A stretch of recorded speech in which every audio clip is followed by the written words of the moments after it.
새로운 거리두기 시행을 하루 앞두고 수도권 지역이 일주일 유예를 결정했습니다. 비수도권 지역은 예정대로 사적 모임 금지 조건이 완화되고 유흥시설과 식당 등의 영업 제한도 풀립니다.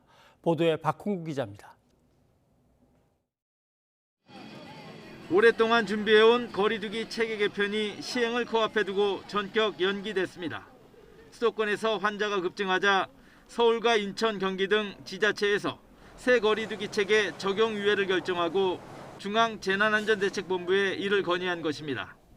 중대본은 지자체들의 자율적 결정을 존중해 일주일간 유예 기간을 거치기로 했다고 밝혔습니다.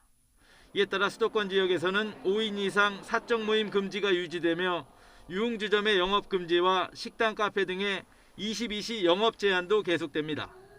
이에 앞서 정부는 오전 브리핑에서 국민의 일상 회복을 보장하기 위해 거리두기 개편이 필요하다며 강행 의지를 밝히기도 했습니다. 거리두기는 완화되지만 즉 시설을 규제를 하는 과거의 어떤 거리두기 조치들은 앞으로 계속해서 유지되기가 힘들다. 그래서 지속 가능성을 하기 위해서는 하지만 불과 5시간 뒤에 입장이 바뀌었습니다.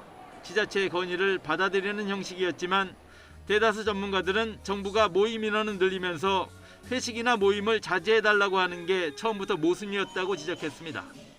더구나 델타 변이 바이러스가 수도권에서 확산하고 있는데 10%도 안 되는 백신 접종 완료로는 역부족이라며 거리두기 전환을 연기할 것을 요구했습니다. 이번 주에 만일에 이 확산이 지속이 된다면 방역 당국에서는 사실은 우리의 지금 이 거리두기를 다시 조금 강화하는 쪽으로 해야지만 그나마 지금 상태에서 확산을 막을 수 있습니다.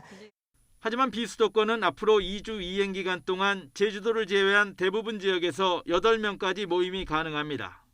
유흥시설과 식당, 카페, 노래 연습장은 영업시간에 제한이 없어집니다. 또 백신 1차 접종자는 산책이나 등산을 할 때 실외 마스크 착용 의무가 면제되는 인센티브가 적용됩니다. 수도권 지역은 현재 일주간 하루 평균 지역 발생 신규 확진자가 465명으로 새로운 거리두기 체계에서도 3단계 격상 기준 500명에 근접한 상황입니다.